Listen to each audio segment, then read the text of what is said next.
Rowlett Police Department is getting personal with some of the people who need them most. It's assigning an officer to handle crisis intervention in a very unique way. The aim is to help those people who are often repeat callers to 911 and reduce the strain on resources. Officer J.J. Jones is the guy heading that up. Thanks for coming. Thank you. And Emmett, thank you as well for joining him.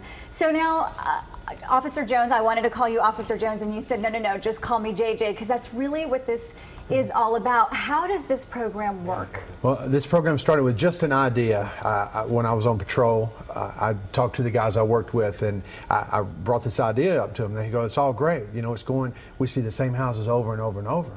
And so one day I asked our chief, Mike Bronax, it's like, hey, Chief, I got an idea. It was like 6 o'clock in the morning. And he's like, I told him, and he goes, JJ, I think you found your thing. Do me a presentation.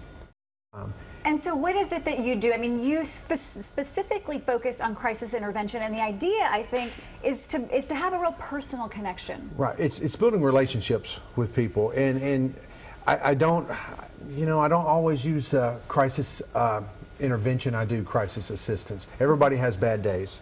You know, a lot of people talk about, you know, the mental health part of it. Well, I don't like the mental health part of it because there's a lot of stigma with that. I like emotional health because everybody has bad days.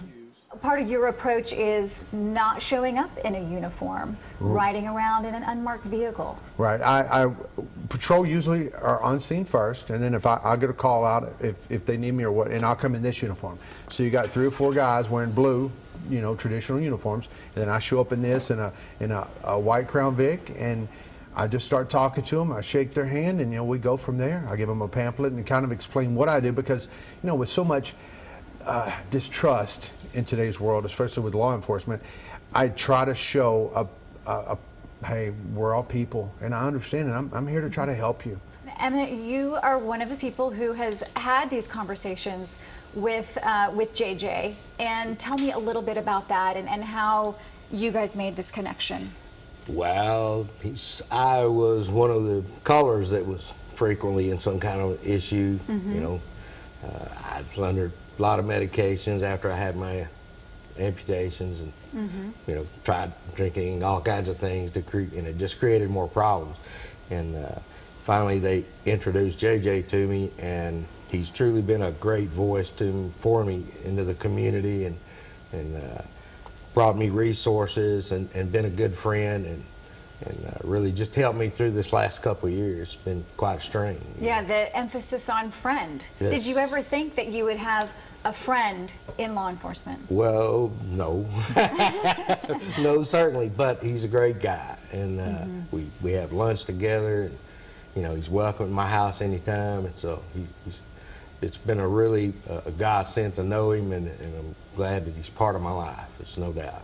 And so what I do after, I'll follow through. If they need stuff or anything, I try to help them. And that's what this is about. They call me because everybody, patrol's busy. You know, they're going call to call to call. Right. But whoever...